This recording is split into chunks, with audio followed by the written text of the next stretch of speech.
Miss फजल वहीद। आज हमने जो काम करना है उर्दू का वो है एक नज़म दरसी किताब से ली गई है जिसका नाम है मुसद्दस हाली से इंतखाब। मैं आपको इसके बारे में बताऊंगी, इस तरह बताऊंगी कि आपको समझ आ जाए कि आपने अल्फाज के जो मुश्किल अल्फाज हैं उनके मायने किस तरह से लिखने हैं, अशार की तशरीह किस तरह से करनी है और आप लोगों ने इसका नज़म का खुलासा किस तरह से लिखना है। सबसे पहले मैं आपको बता दूं कि मुसद्दस हाली जो है वो मौलाना अल्ताफ़ हुसैन हाली ने लिखी है, जो कि बहुत ही आला शायर थे, बहुत ही अच्छे शायर थे जिन्होंने मुसलमानों के लिए बहुत सी नज़में लिखी और वो चाहते थे कि हमारा वतन जो है वो तरक्की करे और मुसलमान जो हैं वो आगे से आगे जाएं और कभी भी पसमानदगी की तरफ ना जाएं। इस नज़म में भी उन्होंने यही कुछ बताने की कोशिश की गई है। चलें फिर नज़म के सबसे पहले ख़ास अल्फाज की तरफ चलते हैं।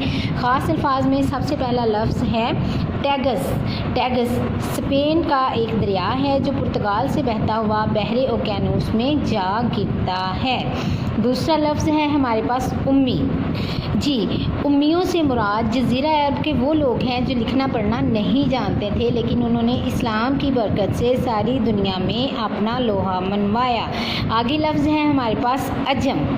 अजम जो है, अजम गैर अरब फ़ारिस यानी फ़ारिस को कहते हैं। फ़ारिस का मौजूदा नाम ईरान है। तौहीद मुतलक यानी अल्लाह ताला को एक मानना। गुलगुला शोर, अफसूदा परेशान।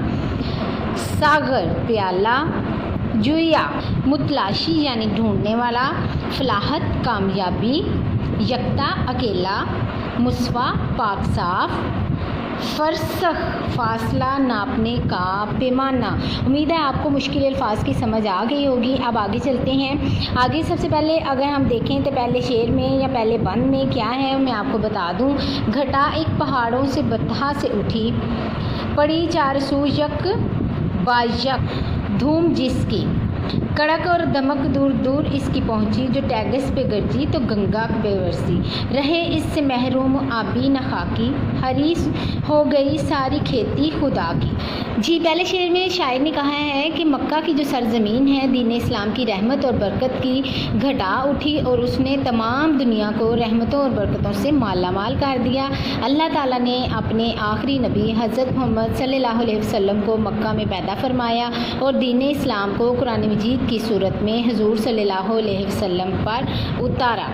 और टैगस और गंगा में बरसने से ये मुराद है कि ये एक ऐसी नदी है जिसमें हिंदू अपनी मजहबी अकीदत के लिहाज से नहाकर पाक हो जाते हैं।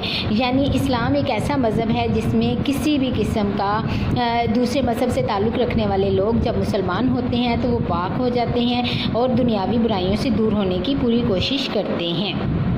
और अगला जो शेर है, रहे इससे महरूम आबी न खाकी, यानी इस्लाम एक ऐसा मज़हब है जिससे ना ही तो पानी की मखलूक दूर रह सकी है और ना ही मिट्टी की मखलूक। यानी इससे अल्लाह ताला ने जो भी फरमान भेजे उसके ज़रिए अल्लाह ताला ने इन सब मखलूक़ात के लिए अहकामात जारी किए और इस्लाम की रोशनी से तमाम दुनिया जो है वो रोशन हो गई। किया उम्मियों ने जहाँ में उजाला, हुआ जिससे इस्लाम का बोलबाला।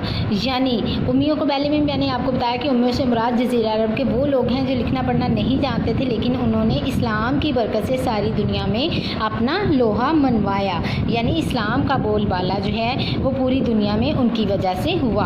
बुतों को अरब और अजम से निकाला, यानी इस्लाम ने जब इस्लाम छा गया तो किस तरह से बुतों को दुनिया में से, अरब में से यानी अरब के इलाके में से और अजम यानी गैर अरब यानी फ़ारस से निकाल दिया। और इसी तरह हर एक डूबती नाव को जा संभाला। जो दुनिया में फसादात हो रहे थे, जो दुनिया में बुराइयां फैल रही थी, जो लोग डूब रहे थे बुराइयों की दलदल में, उनका बुरा हाल था, इस्लाम ने उनको सहारा दिया, यानी उनकी बुराइयों के रास्ते से निकाल कर उनको नेकी पे रास्ते पे लाया। और इस्लाम एक ऐसा मज़हब है जिसने तौहीद मुतलक यानी अल्लाह ताला को एक मानने का दर्स दिया और घर घर में ये आवाज़ फैलाई कि इस्लाम जो है एक ऐसा मज़हब है जो कि सिर्फ़ एक खुदा पर यकीन रखने के लिए कहता है और हमेशा नेकी और सीधे रास्ते पर चलने की तलकीन जो है वो करता है। इसी तरह आपने बाकी अशार की भी तशरीह करनी है और इसको खुलासा भी लिखना है, नोट्स भी आपको मिल जाएंगे। अपना ख्याल रखिएगा। अल्लाह हाफिज़।